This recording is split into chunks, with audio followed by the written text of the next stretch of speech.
Shalom, selamat pagi saudara dan saudariku yang kekasih dalam Tuhan Yesus Kristus. Selamat hari Natal yang merayakan Natal.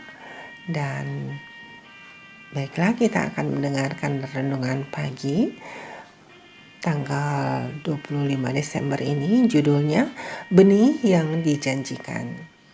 Mari kita berdoa. Bapa yang baik, yang bertata dalam kerajaan surga, tak putus-putusnya kami datang kepadamu, menaikkan puji syukur limpah terima kasih atas segala berkat, kasih dan kemurahan Tuhan yang telah menjaga, melindungi dan memelihara kami sepanjang malam istirahat. Dan pagi ini Tuhan, kami siap lagi untuk mendengarkan firman Tuhan. Kiranya apa yang akan kami dengar nanti membawa perubahan hidup kami lebih dekat denganmu. Terima kasih Tuhan, tolong dengar doa kami. Dalam nama anak-Mu Tuhan Yesus Kristus kami berdoa. Amin. Saudaraku, ayat renungan terdapat di dalam kitab Ibrani 7 ayat 14. Demikian firman Tuhan. Sebab telah diketahui semua orang bahwa Tuhan kita berasal dari suku Yehuda, dan mengenai suku itu Musa tidak pernah mengatakan suatu apapun tentang imam-imam. Mari kita dengarkan uraiannya.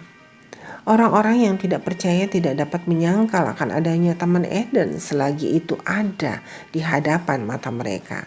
Pintu masuknya dijaga oleh malaikat-malaikat pengawal. Susunan daripada penciptaan itu, benda-benda di dalam taman itu, riwayat kedua pohon yang berhubungan erat dengan nasib manusia merupakan kenyataan yang tidak dapat disangkal. Adanya Allah serta kekuasaannya yang besar itu, tuntutan daripada hukumnya adalah kebenaran-kebenaran yang sukar untuk diragukan manusia, sementara Adam masih hidup di antara mereka. Sekalipun kejahatan telah merajalela, di zaman itu ada orang-orang suci yang luhur dan agung oleh sebab hubungan mereka dengan Tuhan, hidup seakan-akan dalam lingkungan surga. Mereka adalah orang-orang yang daya pikirnya luar biasa dengan hasil-hasil usaha yang hebat. Mereka mempunyai tugas yang agung dan suci untuk mengembangkan satu tabiat yang benar, untuk mengajarkan pelajaran tentang ibadat, bukan hanya kepada orang-orang pada zamannya, tetapi juga bagi generasi-generasi mendatang. Hanya sedikit saja dari antara orang-orang yang terkemuka disebutkan dalam Alkitab. Tetapi sepanjang zaman Allah mempunyai saksi-saksi setiawan, penyembah-penyembah yang sejati. Tentang Henokh dicatat bahwa ia hidup 65 tahun dan beroleh seorang anak lelaki. Setelah itu ia bergaul dengan Allah 300 tahun lamanya. Selama tahun-tahun permulaan hidup Henokh mengasihi dan takut akan Allah dan mentaati hukum-hukumnya. Dia adalah salah seorang orang suci dari antara pemelihara iman yang benar, bapa dari benih yang dijanjikan itu. Dari bibir Adam ia telah belajar sejarah yang gelap tentang kejatuhan itu, tentang anugerah Allah sebagaimana terlihat dalam janjinya yang memberikan kesukaan itu, dan ia berharap kepada penebus yang akan datang itu. Tetapi setelah kelahiran anak sulungnya itu, Henokh telah mencapai satu pengalaman yang lebih tinggi. Ia ditarik kepada satu hubungan yang lebih erat lagi dengan Allah.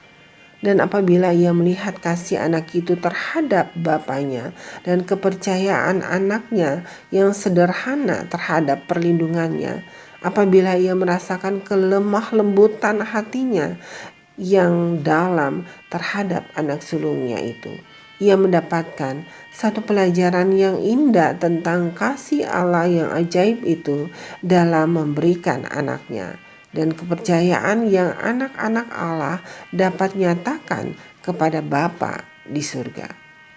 Kasih Allah yang tidak terbatas dan tak terduga melalui Kristus menjadi bahan renungannya siang dan malam.